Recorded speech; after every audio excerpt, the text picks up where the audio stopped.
Neelam Singh ji has 20 plus years of experience in Vastu, 5,000 plus visits for Vastu, including for home, factories, office spaces. So आप please आइए and rest. अब वो क्या लिखा मुझे खुद भी नहीं मालूम, आप उसको जैसे भी लें। तो मैं मैम को ये डेडिकेट करना चाहती हूँ कुछ चंद लाइनें।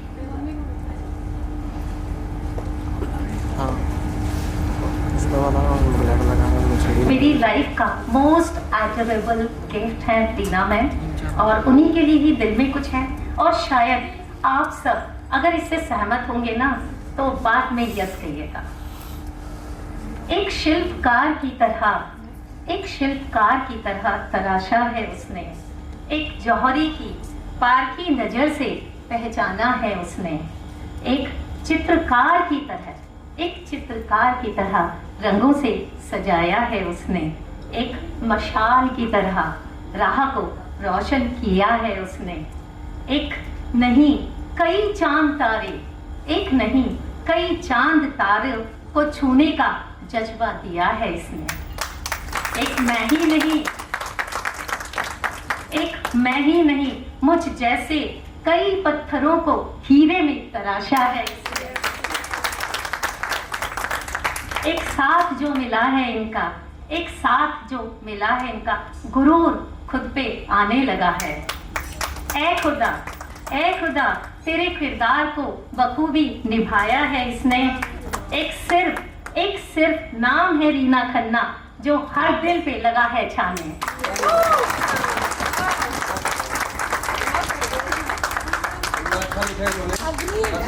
छोटी सी चीज मैं इनसे अगर तो शादी माफ, ये पत्थर ने ये सब हीरे ही हैं। वो जौहरी है ना, जौहरी ही पहचान सकता है, नहीं तो बाकी की नजरों में तो सब पत्थर ही है। ये हमारा भाग्य है कि हम सब रीना मैम के कांटेक्ट में आए और उन्होंने हमारे इस टैलेंट को पहचाना। छोटे से शब्दों में अपनी जर्नी को कहूँगी।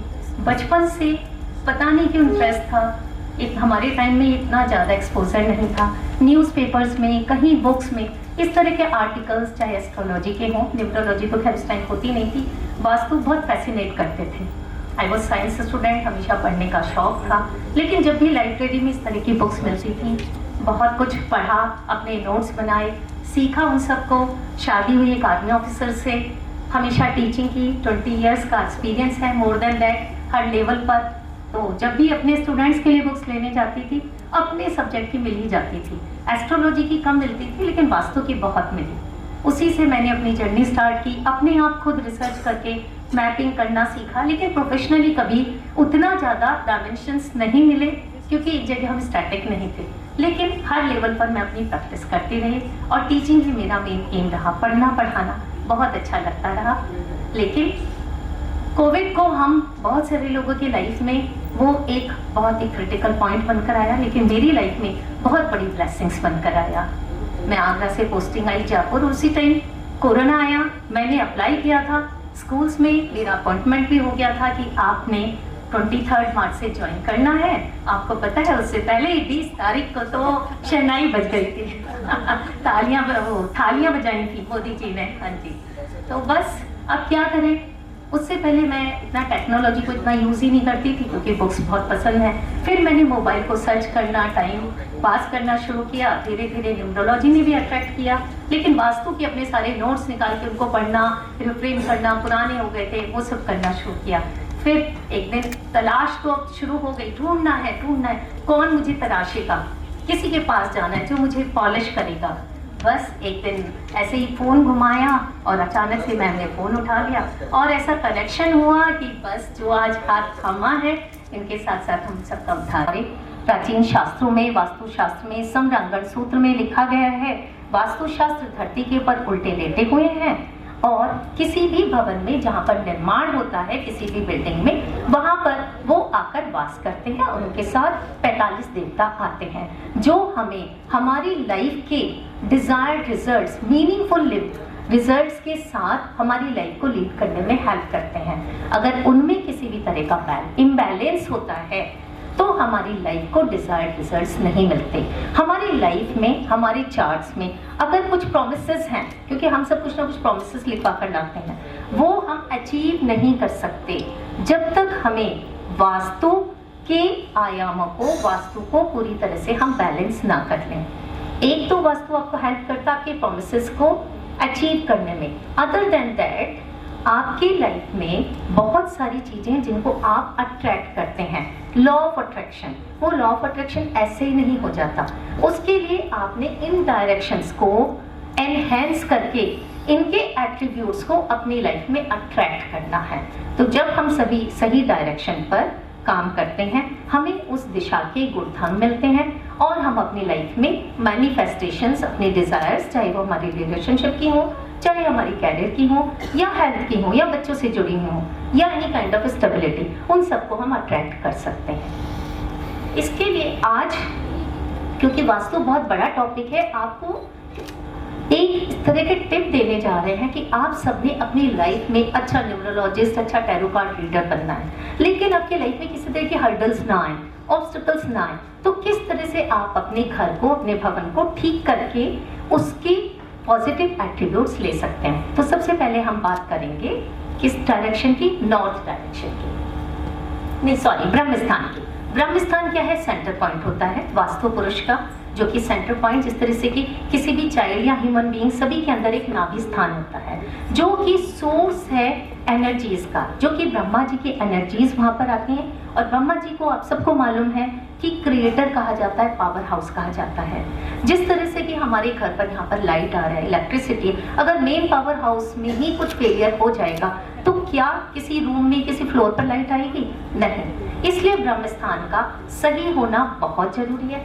वहां पर किसी भी तरह का वास्तु दोष, जैसे कि टॉयलेट, स्टेयर्स, किसी तरह का खड्डा होना, सेप्टिक टैंक होना, बहुत ही क्रिटिकल रोल प्ले करते हैं। अगर ऐसा है तो हमें उसे दूर करना है। और साथ में अगर दोष भी नहीं है तो भी हमें ब्रह्मस्थान से क्या चाहिए? एनर्जी चाहिए, पावर चाहिए, जिससे कि हम अपनी क्रिएटर खुद बन सकें। तो ब्रह्मस्थान की एनर्जीज को एनहेंस करने के लिए हमें यहाँ पर क्या? 10 मुखी रुद्राक्ष रखना चाहिए।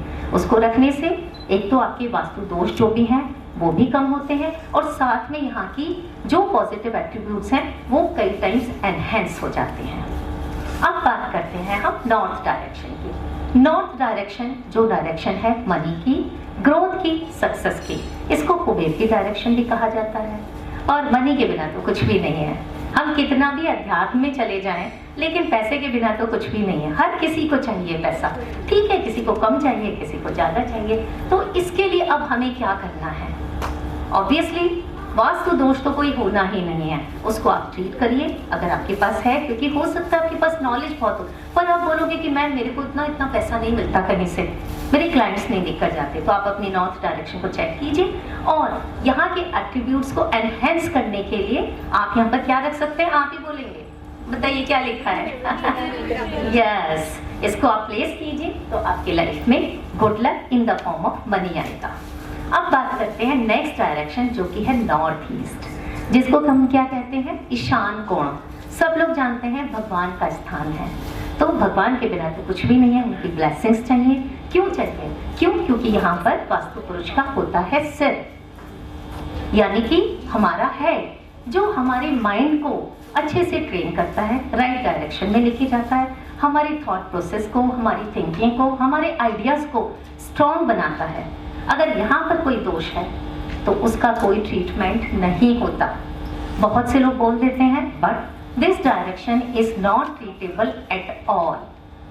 इसलिए यहाँ के दोष तो आपको तोड़कर, जैसे कि टॉयलेट है उसको हटाकर ही दूर करने होंगे, और एट्रीब्यूट्स तो आपको बढ़ाने ही हैं हर किसी को, क्योंकि आप जिस भी फील्ड में हो, आउटवर्ड सेंसेस के अलावा और भी आपके बच्चे, आपके हस्बैंड, सबको नॉर्थ ईस्ट की एट्रीब्यूट्स तो चाहिए। जब तक माइंड नहीं है लाइफ में कुछ भी नहीं है। यहाँ पर हमको एट्रीब्यूट्स अच्छे मिल सकें, आप क्या कर सकते हैं? आप सब बताइए as a remedy. Yes, tree of rudraksha and Gomti chakra. Rudraksha अभी मैम ने हमको बताया भगवान शिव की देन है, तो भगवान शिव परम पिता परमेश्वर का आशीर्वाद चाहिए, इसलिए आप इस डायरेक्शन में इसको रख सकते हैं। अब जो नेक्स्ट डायरेक्शन की हम बात करते हैं, जी मैम। हाँ जी, हाँ सॉरी, गोमती चक्र विष्णु भगवान जी के, वो तो बताना ही भूल गई, क्योंकि भगवान का स्थान है ना, तभी तो ईशान कोण कहा जाता है। भगवान विष्णु, भगवान शिव क्या है? जो कि इस पूरी सृष्टि को बैलेंस करते हैं। भगवान विष्णु पालनकर्ता के रूप में जाने जाते हैं और ब्रह्मा जी रचयिता। तो इन तीनों का आशीर्वाद होना बहुत जरूरी है हम सबके लिए।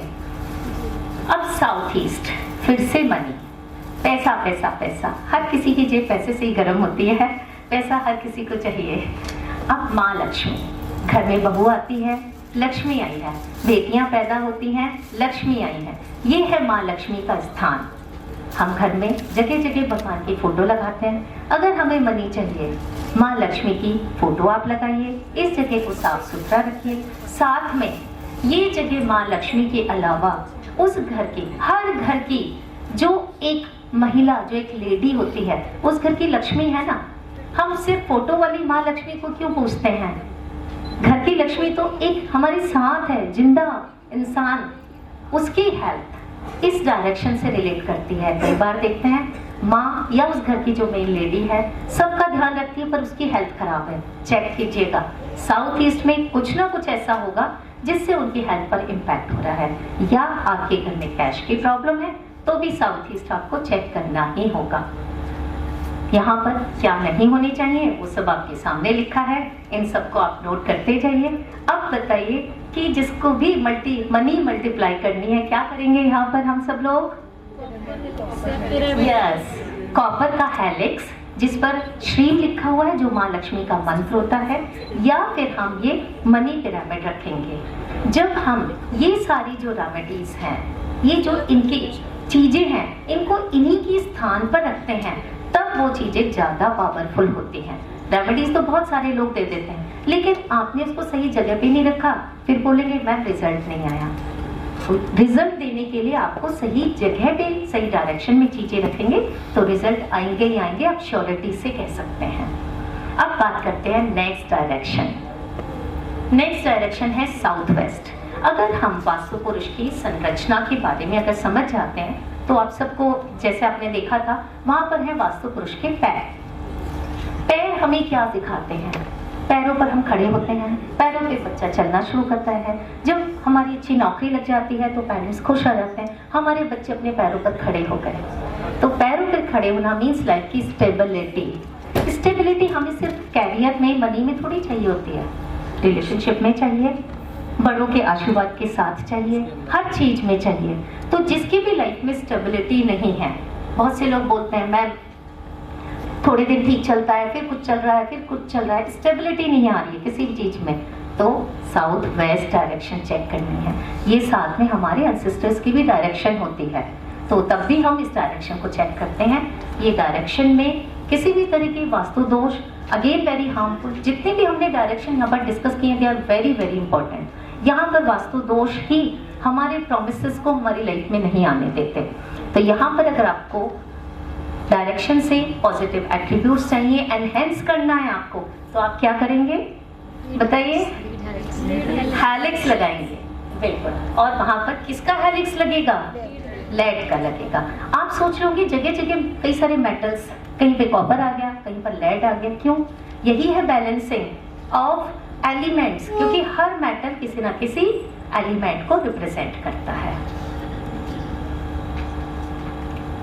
अब बात करते हैं वेस्ट डायरेक्शन। हम सब ने मेहनत कर ली, थॉट प्रोसेस आ गए, कर्म कर लिए, सारी चीजें, लेकिन सब कुछ करके भी रिजल्ट नहीं मिलते। जितनी मेहनत करी उतना नहीं मिला, मेहनत तो बहुत करी, मिलना था इतना पर नहीं मिला। बच्चा है, एग्जाम के लिए बहुत मेहनत करी पर मार्क्स उतने नहीं आए। वो कौन डिसाइड करता है? ये डिसाइड होता है आपकी मेहनत, आपके एफर्ट्स के अकॉर्डिंग आपके रिजल्ट मिलना। ऐसा नहीं कि आपने मेहनत नहीं करी तो भी रिजल्ट। मेहनत करने के बाद आपके जितने रिजल्ट्स आप डिजर्व करते हो वो डिसाइड करती है वेस्ट डायरेक्शन। वेस्ट डायरेक्शन हमारे गेन्स की डायरेक्शन है, हमारे कॉन्फिडेंस को भी बढ़ाती है। जब हमें रिजल्ट मिलेगा ऑब्वियसली हमें कॉन्फिडेंस आएगा ही आएगा। तो इसके लिए again vastu dosh, big no no and remedies क्या करेंगे हम बताइए आप सब? यस, एमेथिस्ट पिरामिड, क्योंकि ये सैटर्न की डायरेक्शन है। सैटर्न से डरते नहीं है, सैटर्न बहुत अच्छे हैं, बहुत कुछ देते हैं हमको। और कार्मिक व्हील, तो देखा आपने कि हमने जब काम करे तभी तो हमें रिजल्ट मिल रहे हैं, यानी कि कार्मिक व्हील आप लगाएंगे तब आपको रिजल्ट्स अच्छे मिलेंगे। Next slide. ये था तन का वास्तु, भवन का वास्तु, जो कि आप लोगों के लिए एक बोनस के फॉर्म में दिया, जिससे कि आप अपने अपने फील्ड में आगे बढ़ सके। अब बात करते हैं सेकंड टाइप का तन का वास्तु, यानी आपके शरीर पर बहुत सारी चीजें होती हैं जो कि प्लैनेट्स के अकॉर्डिंग, डायरेक्शंस के अकॉर्डिंग होती हैं, जो आपको रिजल्ट्स देती हैं या आपको अफेक्ट करती हैं। तन का वास्तु क्यों जरूरी होता है? बहुत से लोग बोलते हैं घर का वास्तु ठीक करा लिया, एक ही क्यों बीमार हुआ, एक को ही क्यों रिजल्ट नहीं मिलेगी? तो इसलिए उसका तन का वास्तु करना पड़ता है, जिसको कहा जाता है एस्ट्रो वास्तु। एस्ट्रो वास्तु को करने के लिए हमें थोड़ा सा समझना होगा कि क्या चीजें किस तरह से काम करती हैं। जैसे कि आपकी एस्ट्रोलॉजी पवन जी मैम ने आप लोगों को बताया। वास्तु में क्या है? 9 प्लैनेट्स तो वही रहेंगे, प्लैनेट तो नहीं अलग हो जाएंगे, लेकिन वास्तु में क्या होती हैं? 8 directions, 4 main directions and 4 cardinal. अगर हम एस्ट्रोलॉजी की बात करें तो वहां पर भी 9 प्लैनेट्स ही होते हैं, लेकिन वहां पर होती हैं राशियां, जो कि होती है 12 राशियां, जिनके बारे में मैम ने आपको बताया था कि 12 राशियां हैं, जिनके राशि लॉर्ड होते हैं वही सेम 9 प्लैनेट्स। अब ये कैसे कैसे रिजल्ट्स देते हैं? ये रिजल्ट देते हैं एस्ट्रोलॉजी में, हमारे चार्ट में जो हमारी कुंडली है, जब हम पैदा हुए तब कोई निगेटिव इफेक्ट या हमारी कोई दशा चल रही है, उसके निगेटिव इफेक्ट्स को हम दूर कर सके, या हमारी जो स्ट्रेंथ है, पोटेंशियल्स हैं, हम उसको उससे लेकर अपनी लाइफ को एक बेटर रूप दे सकते हैं। सेम हम वास्तु में करते हैं। वास्तु क्या है? जहां आप घर में रहते हैं, दैट इज योर एनवायरनमेंट, वहां पर हम 16 डायरेक्शन से उसके रिजल्ट मिलते हैं। तो जब तक दोनों का कोऑर्डिनेशन नहीं होता है, हमें 100% रिजल्ट्स नहीं मिलते हैं। इसके लिए हमें ये चीज समझनी बहुत जरूरी है। एस्ट्रोलॉजी में जो रेमेडीज की जाती हैं या हमारे एस्ट्रो वास्तु में जो रेमेडीज की जाती हैं वो बॉडी पर की जाती हैं, और भवन के वास्तु में हम बॉडी जो रेमेडीज करते हैं वो घर के ऊपर करते हैं। तो इसको समझने के लिए एक चीज और समझते हैं। हम एस्ट्रोलॉजी में इतने सारे, मैंने बताया 12 घर होते हैं। हमें कुछ भी लाइफ में चाहिए, जैसे किसी ने बोला था, हारेवा जी ने बोला था, विल पावर। हमें लाइफ में आगे बढ़ने के लिए, सपना देखने के लिए भी अपने अंदर एक विश्वास होना जरूरी है, जो दीना मैम ने देखा, एक छोटा सा सपना। आप सब ने उन अपने अपने सपने, कितने लोग हैं जिनके सपने पूरे नहीं होते? अपने आप में विश्वास करना सबसे पहली बात, बाकी सब चीजें बात की हैं। पहले अपने आप को जीना, अपने सपने को जीना, अपने लिए अपनी जो टैलेंट्स हैं उनको पहचानना। जैसे कितने लोगों को टाइम नहीं मिला कि उनके टैलेंट्स को निखारा नहीं गया, या मैंने अपने खुद के टैलेंट को, कि मेरी सोल जर्नी ये थी जिसको मैंने अब पहचाना, वो है सेल्फ एम्पावरमेंट, जिसको हम वास्तु के द्वारा और एस्ट्रोलॉजी के द्वारा कर सकते हैं, जिसके लिए आपको गोल के अचीवमेंट्स की जरूरत होती है। अकॉर्डिंगली आपका बिहेवियर, हमारे प्लैनेट्स जो हमारे लिए लिखे होते हैं वो हमें कुछ कहते हैं, बहुत कुछ कहते हैं। How we should talk, how we should behave, हमारे लाइक्स एंड डिसलाइक्स, अगर हम अपने आप को उनके अकॉर्डिंग ट्रेन कर लेते हैं, means we are flowing with the current, जो हमारी डेस्टिनी में है। जैसे किसी ने बोला था कि वो गवर्नमेंट जॉब के लिए जाना चाहते थे, वो ट्राई कर रहे थे, because she was trying to flow against the current. उनके चार्ट्स में, उनके डेस्टिनी में वो चीज़ नहीं थी, लेकिन उन्होंने उस चीज़ को समझा और उसके अकॉर्डिंग अपने लाइफ के गोल को या अपनी जर्नी को उन्होंने दूसरा रूप दिया कि मैं ये नहीं, मेरे को ये ज़्यादा सूट करता है, मेरे पोटेंशियल्स ये हैं। तो ये सेल्फ एम्पावरमेंट होने के लिए आपको इतनी सारी चीज़ों के साथ आप अपने को सेल्फ एम्पावर कर सकते हैं, तभी आप एक ब्राइट सितारा बन सकते हैं। अब वो या तो आप स्पोर्ट्स पर्सन अच्छे बन जाइए, या एक अच्छे न्यूमरोलॉजिस्ट बन जाइए, या अच्छे बिजनेसमैन बन जाइए, कुछ भी बन जाइए, पर अपने आप को पहचानना जरूरी, अपनी तलाश जो दूसरा नहीं बताए, हमें खुद को तराशना है। Next slide. इसको अब आप कैसे करेंगे? बोलोगे मैम ये तो बोल दिया, पर पहचाने क्या? यस, इसके लिए हमें जरूरत है 2 चार्ट्स की। एक आपका सेम जो एस्ट्रोलॉजिकल चार्ट होता है, बर्थ कुंडली होती है, जिसमें व्हाइट में लिखी हुई है हमारी बर्थ कुंडली, जो कि हमारे प्लैनेट्स के रोल को बताती है। थोड़ी देर पहले हमने समझा राशियां होती हैं, हर राशि का नंबर होता है। आप सबके चार्ट में जो फर्स्ट चार्ट जहां पर कि एस या लगन लिखा होता है, जो भी नंबर की राशि है वो आपकी पर्सनैलिटी को डिसाइड करती है। आप अगर उसकी तरह का बिहेव करेंगे, अपने हिडन टैलेंट्स को उस राशि के द्वारा समझ जाएंगे, तो आप लाइफ में ज़्यादा एक्सेल कर सकते हैं। अदर देन दैट, जो वास्तु कुंडली, आपने 2 कुंडली देख ली, आपके भवन की कुंडली है, इसमें भी यहाँ पर सेल्फ लिखा है। ये डायरेक्शन आपके खुद को रिप्रेजेंट करती है। अगर इस डायरेक्शन में आपके कोई वास्तु दोष है तो वो आपको लाइफ में आगे नहीं बढ़ने देगा। ये सवाल जवाब है उस सवाल का जो लोग बोलते हैं कि घर का पूरा वास्तु ठीक है, एक इंसान को क्यों इम्पैक्ट आया। क्यों?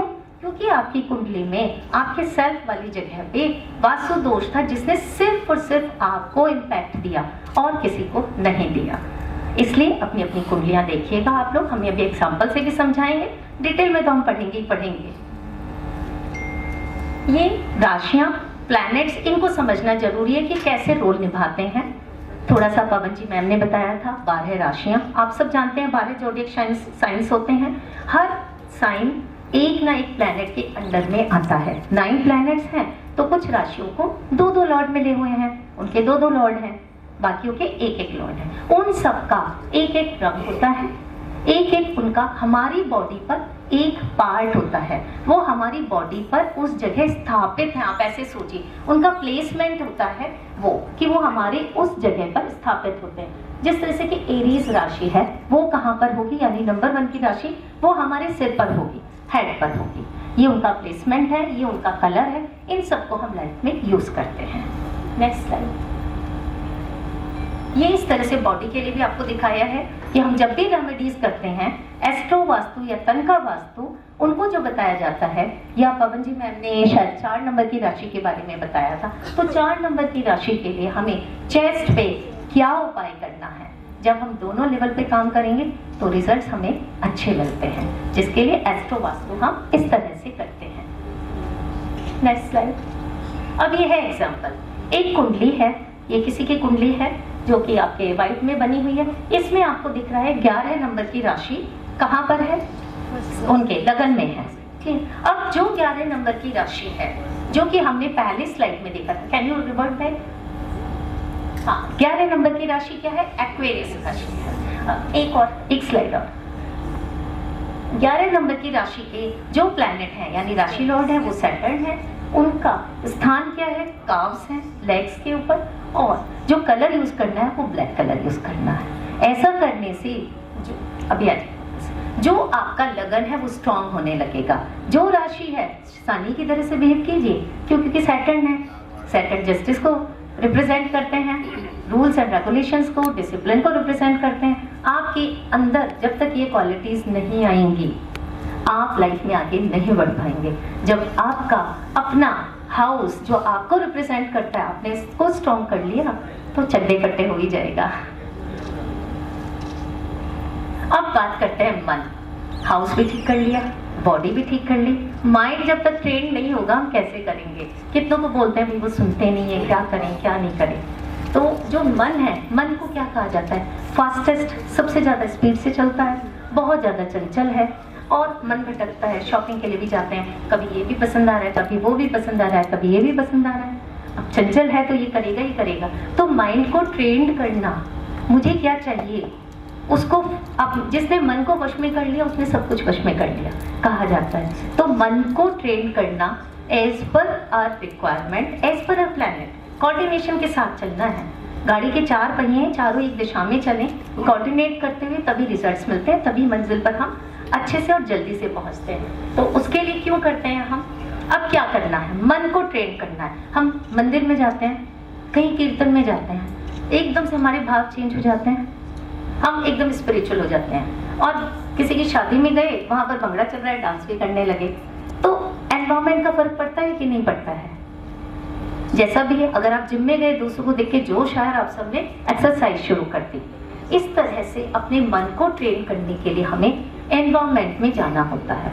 अब हम किस एनवायरमेंट में जाएंगे जिससे हमारा सेल्फ स्ट्रांग होगा। ऐसा नहीं है कि जिस एनवायरमेंट में मैं जाऊंगी उसी में जाने से आपका हो जाएगा। या जिसमें रीना मैम जाएंगी हम उनको फॉलो करने लगेंगे, नहीं।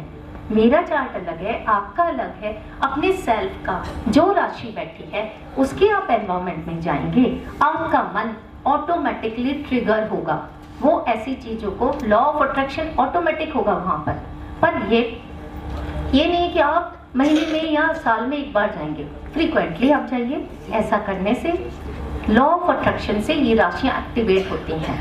अगर आपने सुना हो बहुत पुराने टाइम में, या अभी भी बहुत से एस्ट्रोलॉजर्स बोलते हैं धार्मिक यात्रा करके आओ, समुद्र के पास जाकर आओ, वो क्या है?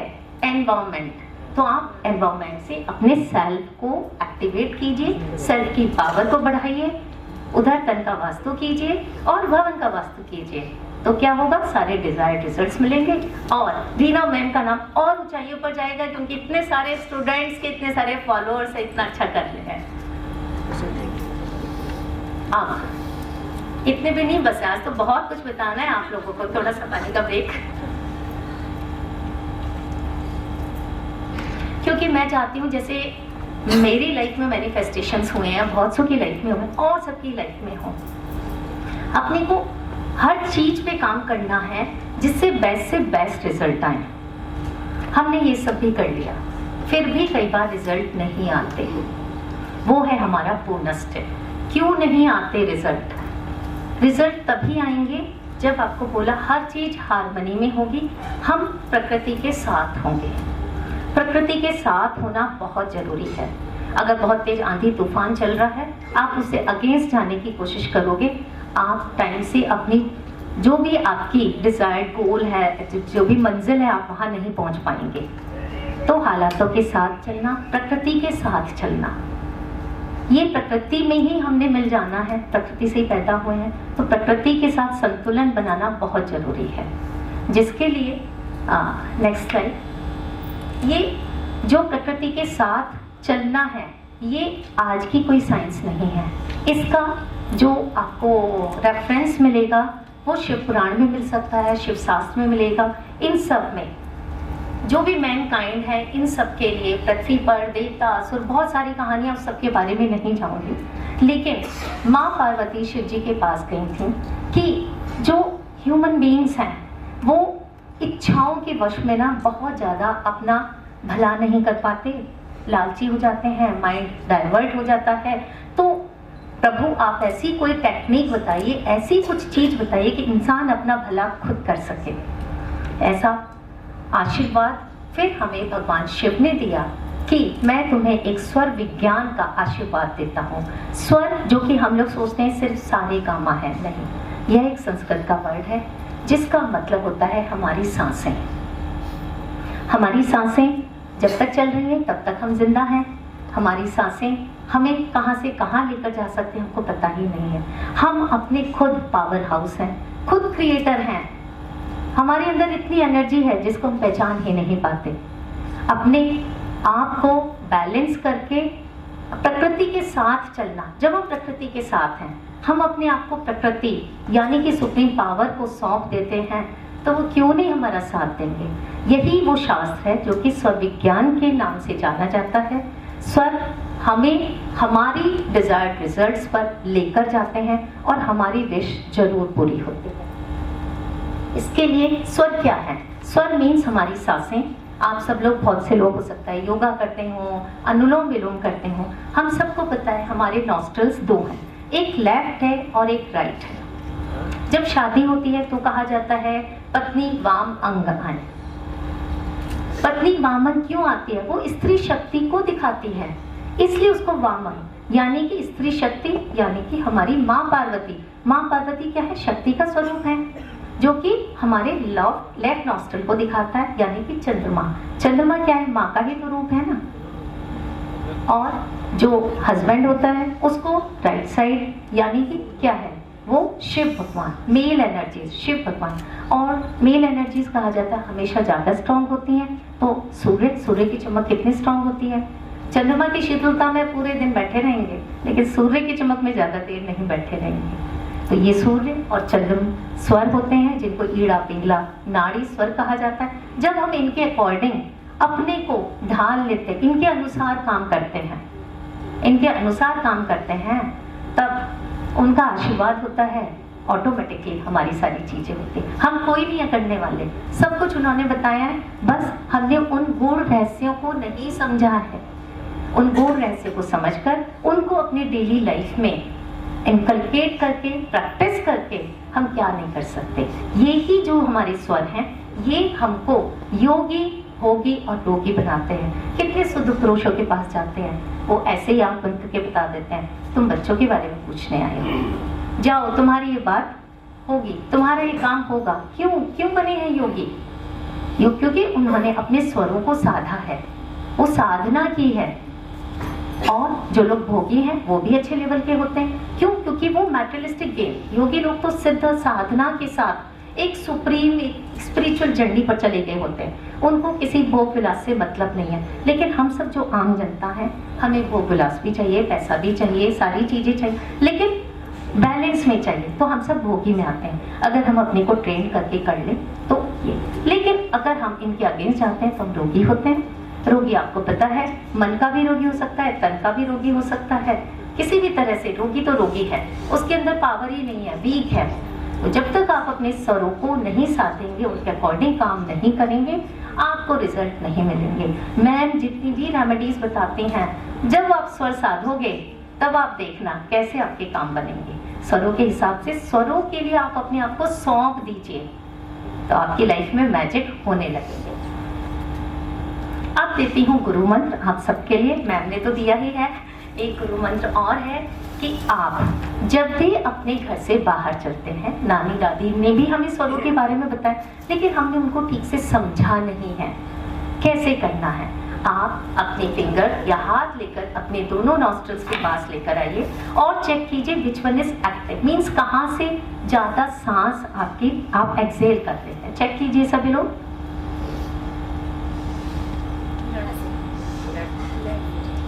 जो भी दो, हाँ जी, कभी कभी दोनों भी चलती हैं। जब दोनों चलती हैं मीन्स समझिए कि आपको शिव और शक्ति का मिलन है, मीन्स कुछ नहीं चाहिए। लाइफ में आराम से भगवान का ध्यान कीजिए, भगवान का ध्यान कीजिए, सारी इच्छाओं को छोड़ दीजिए, क्योंकि शिव और शक्ति का मिलन हो रहा है वहां पर। तो उस टाइम पर जब आप मेडिटेशन करेंगे, कुछ भी स्पिरिचुअल चीजें करेंगे, कनेक्शन बहुत जल्दी डेवलप होता है। जब हम मंदिर में जाके बैठते हैं, हमारा ध्यान ज्यादा लगता है ना कि घर में लगता है। क्यों? क्योंकि वहां पर वो एनर्जीज होती हैं। तो बात मतलब स्वर विज्ञान तो बहुत बड़ा है, जब आप सीखेंगे तब आप बहुत सारी चीजें सीखेंगे। लेकिन जो टिप है उसके लिए ये है कि आप जब भी घर से बाहर निकलते हैं, आपका जो भी स्वर एक्टिव है आप चेक कीजिए उसको। दूसरा अपोजिट स्वर, जो अपोजिट नॉस्ट्रल है उसको बंद कीजिए, जो एक्टिव है उससे ब्रीथ इन करके होल्ड करके रखिए अपनी सांसों को। और अपना वही वाला पैर, अगर लेफ्ट आपने राइट को क्लोज किया, लेफ्ट से फिल इन किया, तो लेफ्ट पैर अब बाहर घर से जमीन पर निकाल ले और राइट भी रख ले। उसके बाद आपने एक्सहेल करना है। कुछ लोग करते हैं पर उनको ये नहीं मालूम कि जो स्वर है वो फील्ड होना था, वो उसको रिलीज कर देते हैं। फिर बोलते हैं हम तो स्वरों पर काम कर रहे हैं, पर वो रिलीज नहीं करना था। जब तक वो फील्ड रहेगा तब आप मीन्स प्रकृति के अलाइन हो गए हैं। और हमेशा सुबह उठ के आप प्रभु को धन्यवाद दीजिए, बोलिए मैं आपके स्वरों के साथ हूँ, आप मेरे साथ रहिए, तो क्यों नहीं आपकी चीजें होंगी। ये टेक्निक आप करके देखिए। आप किसी भी काम को करने जा रहे हैं, वो काम आपका पूरा होगा ही होगा। क्योंकि लोग बोलते हैं कभी हमारा काम बना, कभी नहीं बना। क्यों? क्योंकि आपने जल्दबाजी में कौन से स्वर चल रहा था, कौन सा पैर बाहर निकाला, या आपने वो करा रिलीज कर दिया। तो इस टेक्निक को अपनाइए और अपनी लाइफ के क्रिएटर खुद बन जाइए, और फिर देखिए मैजिक आपकी लाइफ में कैसे आता है। तो wishing you all the very best. आप अपनी लाइफ में सीखते जाइए और अपने साथ साथ दूसरों की लाइफ को भी महकाते जाइए। Thank you so much.